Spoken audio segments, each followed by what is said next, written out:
আসসালামু আলাইকুম। রিতাস random click থেকে চলে আসলাম ছোট্ট একটা ব্লগ নিয়ে। অনেক দিন পর ভয়েস ওভার দিচ্ছি, মোটামুটি বছরখানেক পরে।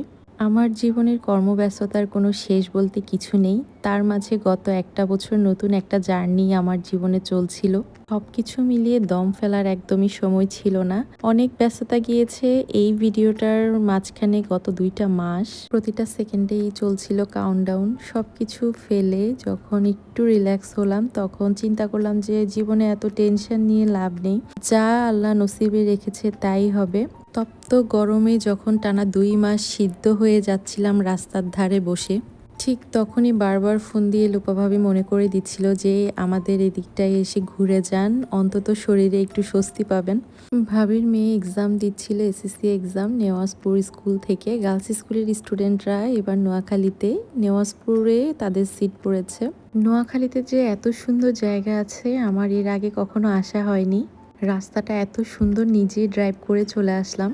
এসেই এদিকে একটা মাজার আছে, ভাবি এখানে দেখাতে নিয়ে এসছে প্রথমে মাজার আর মসজিদটা।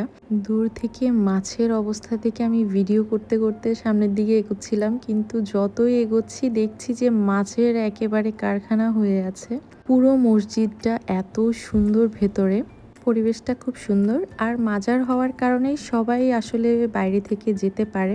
এখানে ২০ টাকার খাবার কিনে যখন মাছকে দেয়া হয়, মাছগুলো খাবার পেয়ে এরকম ছুটে আসে দলবল নিয়ে। পুরোটা রাস্তা ড্রাইভ করে এসে এই মাছগুলো দেখে আমার ২ মাসের ক্লান্তি একসাথে মনে হয় যে নিমিষেই শেষ হয়ে গিয়েছে। মাছগুলো যত খাবার পাচ্ছিল আর দলবল নিয়ে ছুটে ছুটে এসে শুধু খাবারগুলো খেয়ে দিচ্ছিল। আমার সাথে যে ভাবিরা এসেছিল তারাও মজা পাচ্ছিল, তারা একটু পরপর খাবার কিনে নিয়ে আসছিল আর দূর থেকে খাবারগুলো ছিটিয়ে দিচ্ছিল। আসলে সবাই খুবই ক্লান্ত ছিল। মোটামুটি ১-১.৫ বছরের একটা জার্নি শেষের দিকে ছিল সবাই, তাই সবার ক্লান্তি শেষ করতে আজকে আমরা ঘুরতে চলে এসেছিলাম। মসজিদ আর মাজার দেখা শেষে ভাবি যেহেতু সনাতন ধর্মী, তিনি আমাদেরকে মন্দির দেখাতে নিয়ে এসেছেন। মন্দিরে ঢুকে ভাবি পুজো করছিল আর আমি পেছন থেকে দেখছিলাম আর ভিডিও করছিলাম।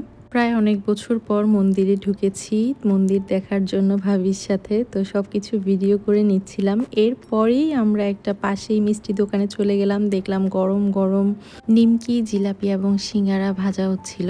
তো ভাবিরা অর্ডার করছিল, আমরা সমুচা আর সিঙ্গারা নিয়ে নিলাম। এরপরে আমরা আড্ডা দিয়ে আবার রওনা দিয়ে দিলাম আমাদের আগের যে জায়গায় আমরা বসে থাকতাম সেইখানে। যাওয়ার সময় হঠাৎ করেই বৃষ্টি চলে আসলো, আর বৃষ্টিতে এই প্রথম আমার গাড়ি চালানো। প্রথমে পেছনের সিটের ভাবিরা গাড়িতে উঠবেই না ভয়ে যে আমি কেমন গাড়ি চালাই। এরপর তারা এত কমফোর্ট ছিল যে পেছনে বসে বসে ভিডিও করছিল।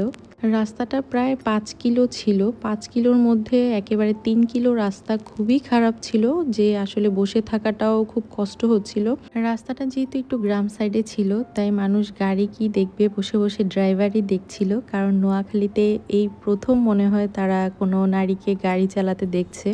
মাইজিতে মোটরসাইকেল অথবা স্কুটি অনেক মেয়েই চালায়, অনেক আগ থেকেই, কিন্তু গাড়ি চালাতে কোনো মেয়েকে দেখা যায় না সচরাচর। তাই মফস্বলে গাড়ি চালাতে আমার কাছেও আনইজি লাগে। আমি বেশিরভাগ রাতের বেলা বের হই গাড়ি নিয়ে, যদি কখনো চালাতে ইচ্ছে করে। আমার কাছে মনে হয় যে যখন যা করতে ইচ্ছে করবে মনে, সব কিছুই করে ফেলা উচিত। একটু পরে করব বা কালকে করব, সেই জিনিসটা আর করে ওঠা হয় না। আমার স্বপ্নগুলো আমি যখনই আসলে দেখা শুরু করি, এর কিছুক্ষণ পর থেকে স্বপ্ন পূরণের পিছনে লেগে যাই। কয়েকদিন বা মাসের জন্য অপেক্ষা করি না। কিছুক্ষণের মধ্যেই চলে এসেছি সেই চিরচেনা আমার সেই স্কুল প্রাঙ্গণে। এসেই আবার নাস্তা টাস্তা নিয়ে বসে গেলাম। ভাবিরা অপেক্ষা করছিল আমাদের জন্য নাস্তা নিয়ে।